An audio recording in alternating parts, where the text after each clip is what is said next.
Assalamualaikum warahmatullahi wabarakatuh. Saya Muhammad Ifandi Zuhair dengan NIM 23511313112. Di sini saya akan mereview tugas dari kewirausahaan syariah. Yang tugas pertama itu ada analisis model. Di sini saya mengambil analisis model dari bisnis Rudi Salim. Latar belakang dari bisnis tersebut ialah Rudi Salim merupakan seorang pengusaha asal Indonesia. Dia dikenal berperan penting di berbagai sektor, terutama teknologi dan media. Dengan latar pendidikan yang kuat, Rudi memulai karirnya di berbagai perusahaan sebelum mendirikan usahanya sendiri. Sebagai pendiri dan CEO dari beberapa startup, dia selalu mengedepankan inovasi dalam setiap produknya, berusaha untuk menghadirkan solusi yang relevan dengan kebutuhan masyarakat. Keahlian Rudi dalam pemasaran digital memungkinkan dia membangun merek-merek yang dikenal luas, memanfaatkan strategi media sosial dan pemasaran konten untuk menjangkau audiens yang lebih besar. Selanjutnya, kita akan mereview bisnis model kanvas dari Rudy Salim tersebut. Yang pertama, ada customer segment. Customer segment dari bisnis Rudy Salim ini dapat dibagi menjadi beberapa kategori, tergantung pada jenis produk yang atau layanan yang ditawarkan. Berikut beberapa segmen pelanggan yang mungkin menjadi fokus dari bisnis tersebut. Yang pertama ada usaha kecil dan menengah. Banyak layanan yang ditawarkan Rudy, terutama dalam pemasaran digital dan teknologi, sangat relevan bagi UKM yang ingin meningkatkan visibilitas dan efisiensi bisnis mereka. Yang kedua, ada pengusaha dan startup.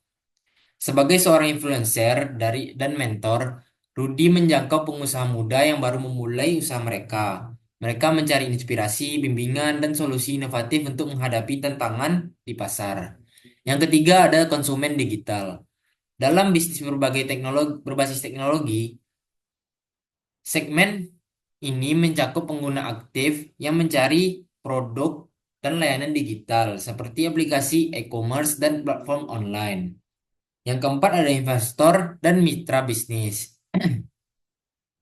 Rudy menjalin hubungan dengan investor dan mitra yang tertarik untuk berkolaborasi dalam proyek baru, memberikan peluang untuk investasi bertumbuh bersama.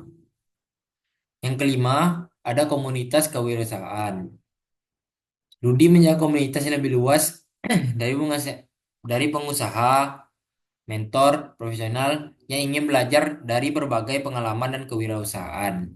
Selanjutnya ada value proportion. Yang pertama, inovasi dan solusi teknologi. Rudy menawarkan produk dan layanan yang memanfaatkan teknologi terbaru, membantu pelanggan meningkatkan efisiensi operasional, dan memberikan solusi yang relevan dengan kebutuhan pasar. Selanjutnya ada pemasaran digital yang efektif. Melalui strategi pemasaran digital yang canggih, Rudy membantu usaha kecil dan menengah serta startup untuk meningkatkan visibilitas online mereka. Yang ketiga ada mentorship dan pembelajaran. Sebagai seorang influencer, dia menyediakan bimbingan dan dukungan bagi pengusaha-pengusaha muda. Ini menciptakan nilai bagi mereka yang mencari pengetahuan dan inspirasi dalam perjalanan kewirausahaan. Selanjutnya ada jaringan dan kalau kolaborasi. Rudy aktif dalam membangun komunitas kewirausahaan, memberikan akses kepada pelanggannya untuk menjalin hubungan dengan profesional lain dan investor, sehingga menciptakan peluang kolaborasi yang saling menguntungkan. Selanjutnya, yang ketiga, kita ada channel. Channel atau saluran bisnis yang digunakan Rudy Salim untuk menjangkau pelanggan yang menyampaikan nilai proposinya dapat mencakup beberapa elemen. Yang pertama ada media sosial.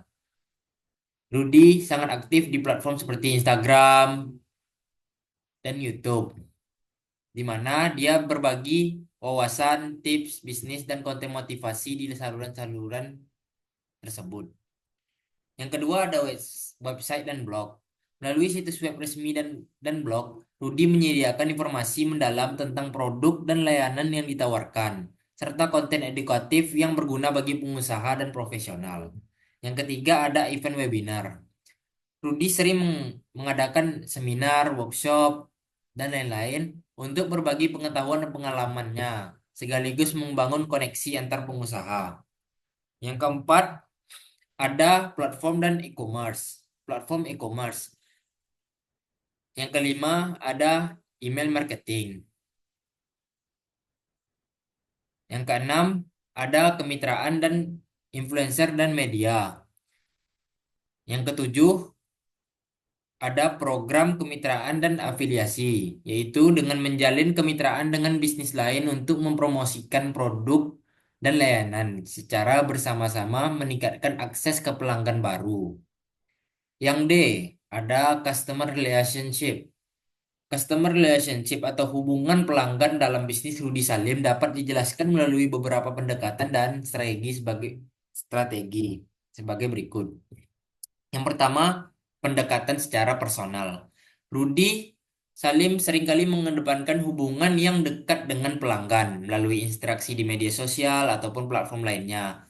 Dia menjawab pertanyaan dan memberikan dukungan langsung dan menciptakan pengalaman yang lebih personal. Yang kedua ada mentorship dan edukasi. Dengan menawarkan bimbingan dan program pelatihan, Rudi seringkali membangun hubungan yang lebih kuat dengan pelanggan, terutama pengusaha-pengusaha muda. Yang ketiga, komunitas dan networking.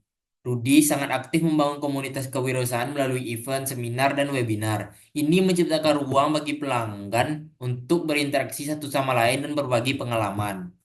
Yang keempat, ada layanan pelanggan dan responsif. Dengan menyediakan layanan pelanggan yang cepat dan responsif, Rudi memastikan bahwa kebutuhan dan keluhan pelanggan ditangani dengan baik, meskipun kepuasan dan mening- meningkatkan kepuasan dan loyalitas. Yang terakhir, yang kelima, ada feedback dan umpan balik. Rudi mendorong pelanggan untuk memberikan umpan balik tentang produk dan layanan. Dengan mendengarkan suara pelanggan, dia dapat melakukan perbaikan dan penyesuaian yang diperlukan. Yang terakhir ada konten berbasis nilai. Yang E ada revenue stream.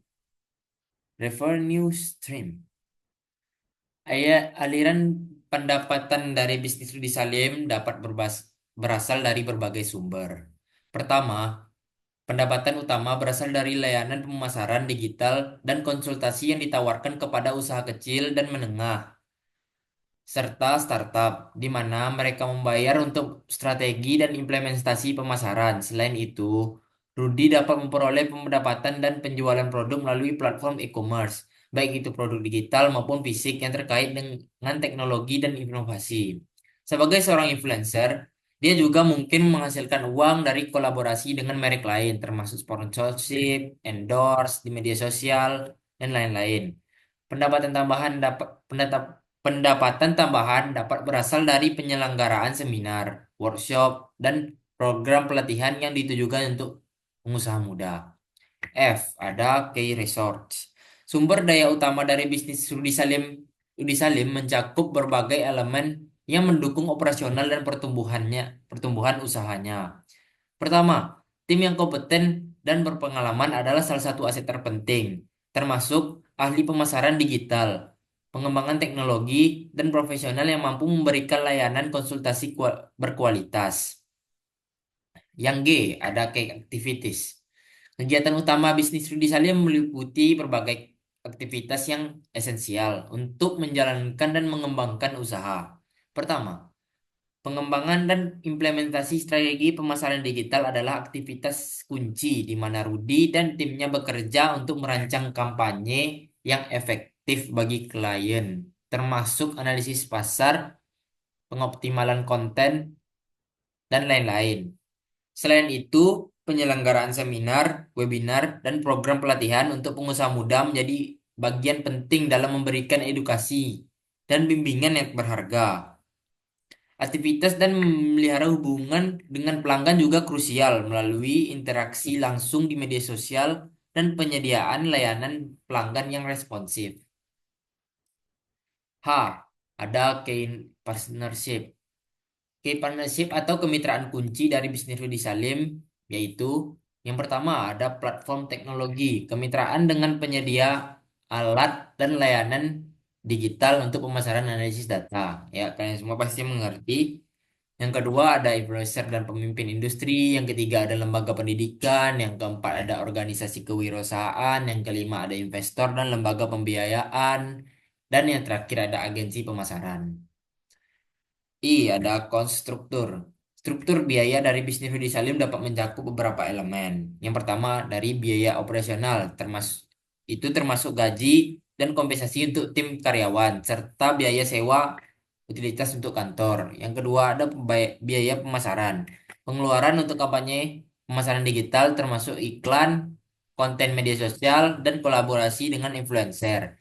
Yang ketiga ada pengembangan teknologi, yaitu investasi dalam perangkat lunak, alat analisis, dan infrastruktur teknologi untuk mendukung layanan yang ditawarkan. Yang keempat, ada biaya pelatihan dan edukasi. Pengeluaran untuk penyelenggaraan seminar, webinar, dan program pelatihan bagi pelanggan pengusaha muda. Biaya riset dan pengembangan, yaitu pengeluaran untuk inovasi produk dan pengembangan layanan baru untuk memenuhi kebutuhan pasar. Yang keenam, ada biaya jaringan dan kemitraan. Untuk Rudi Salim mungkin segitu dulu. Mungkin sudah cukup ya 9 elemen dari yang saya bacakan tersebut. Selanjutnya kita berpindah menjadi analisis model bisnis Muhammad Feryadi Soprapto. Latar belakang dari bisnis Muhammad Feryadi tersebut ialah ia seorang pengusaha dan profesional yang dikenal di Indonesia, khususnya dalam bidang teknologi dan bisnis digital. Ia memiliki latar belakang pendidikan yang kuat, seringkali berfokus pada manajemen, pemasaran, dan inovasi. Sebagai sosok yang aktif di dunia kewirausahaan, Feryadi memiliki pengalaman luas dalam mengelola berbagai perusahaan termasuk startup. Selama karirnya, Feryadi dikenal karena kemampuan kepemimpinannya yang baik dan fokusnya pada pengembangan solusi berbasis teknologi untuk memenuhi kebutuhan pasar. Dia juga terlibat dalam berbagai inisiatif yang mendukung pertumbuhan komunitas kewirausahaan di Indonesia. Seringkali berbagi pengetahuan dan pengalaman melalui seminar, webinar, dan konten di media sosial. Selanjutnya kita akan mereview bisnis model kanvas dari Muhammad Feryadi. Yang A, ada customer segment. Segmen pelanggan dari Muhammad Feryadi Soprapto dapat diidentifikasikan dalam beberapa kategori. Yang pertama, ada pengusaha muda dan startup. Sama seperti bisnis yang di atas, Feryadi sering menjangkau pengusaha baru yang mencari bimbingan, dukungan, solusi inovatif untuk memulai dan mengembangkan bisnis mereka. Yang kedua, ada usaha kecil dan menengah. Pelanggan dari segmen ini mungkin mencari layanan pemasaran digital, konsultasi bisnis, dan solusi teknologi untuk meningkatkan efisiensi daya saing. Yang ketiga, ada konsumen teknologi. Jika terlibat dalam pengembangan produk teknologi, segmen ini mencakup individu atau perusahaan yang mencari aplikasi, software, atau layanan berbasis teknologi yang relevan. Yang keempat, ada investor dan mitra bisnis. Feryadi juga menjalin hubungan dengan investor yang tertarik dalam peluang bisnis dan kolaborasi strategis, membantu menciptakan ekosistem yang saling menguntungkan. Yang terakhir, ada komunitas kewirausahaan. Melalui berbagai inisiatif dan acara, Feryadi menjangkau anggota komunitas kewirausahaan yang ingin belajar, berkolaborasi, dan bertukar pengalaman. Yang B, ada value proportion. Proporsi nilai dari Muhammad Feryadi Soprapto dapat dijelaskan melalui beberapa aspek berikut. Yang pertama ada inovasi berbasis teknologi. Feryadi menawarkan solusi inovatif yang memanfaatkan teknologi terkini untuk membantu pengusaha dan bisnis mengatasi tantangan pasar, meningkatkan efisiensi, dan mencapai pertumbuhan. Yang kedua, ada pendekatan kustomisasi. Dengan memahami kebutuhan unik dari setiap pelanggan, Feriadi menyediakan layanan yang sesuai, memberikan solusi yang lebih relevan dan efektif untuk setiap segmen pasar. Yang ketiga, ada edukasi dan mentorship.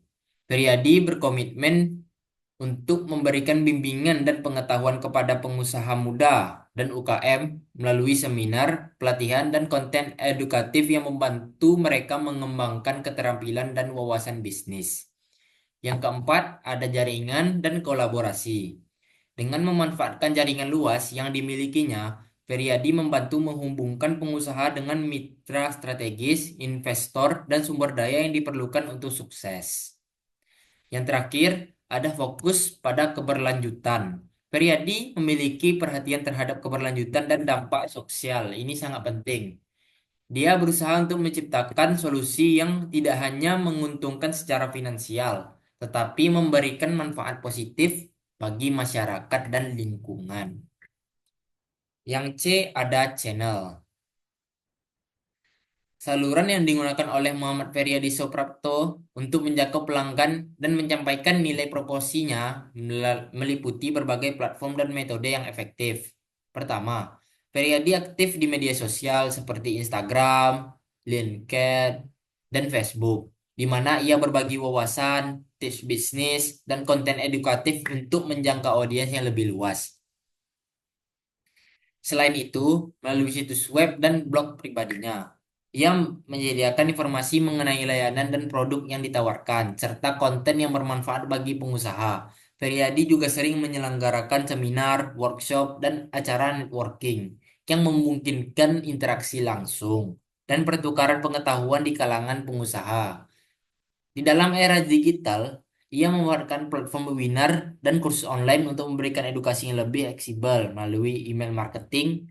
Priadi berkomunikasi dengan pelanggan, mengirim informasi terbaru dan konten edukatif.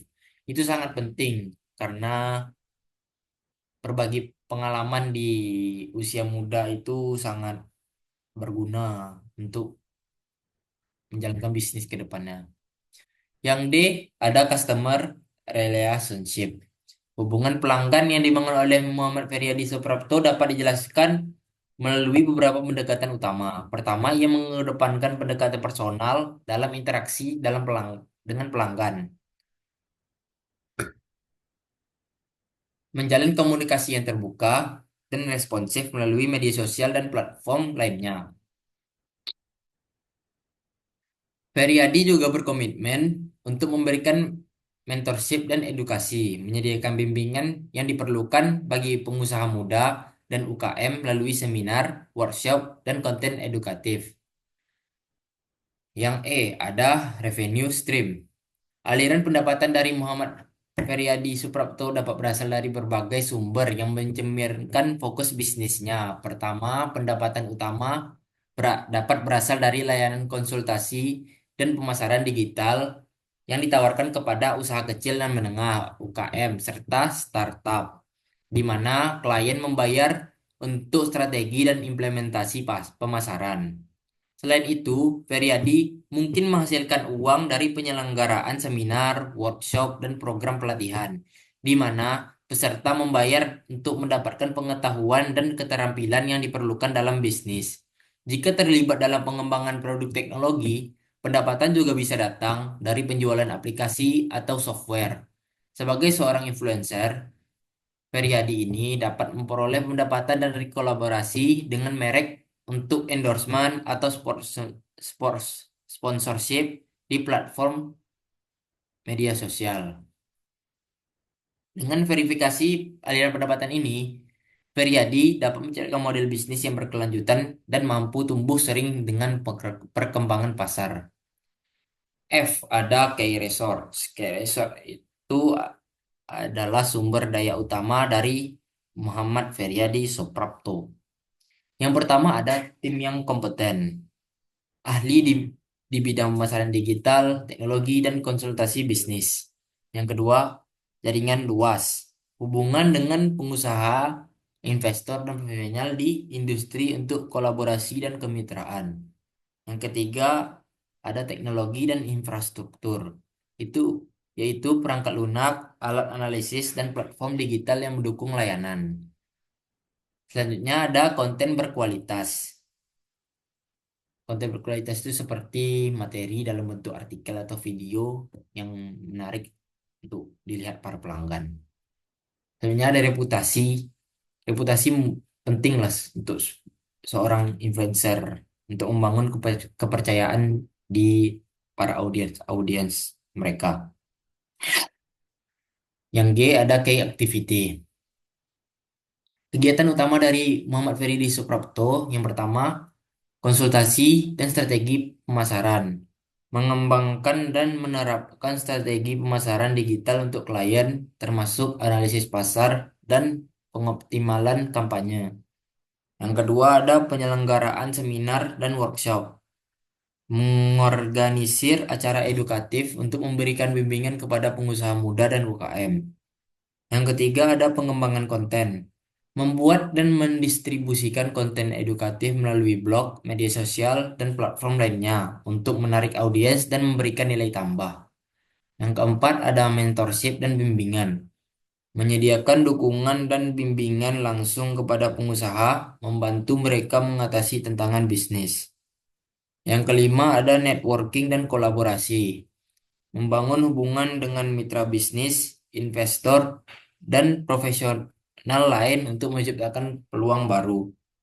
Yang keenam ada inovasi produk dan layanan. Mengembangkan solusi teknologi baru yang relevan dengan kebutuhan pasar dan pelanggan. Yang H ada key partnership. Key partnership itu kemitraan kunci dari Muhammad Ferry Suprapto. Yang pertama, platform teknologi. Yang kedua ada lembaga pendidikan. Yang ketiga ada organisasi kewirausahaan. Yang keempat ada influencer dan pemimpin industri. Yang kelima ada investor dan lembaga pembiayaan. Dan yang terakhir ada agensi pemasaran. J. Cost struktur.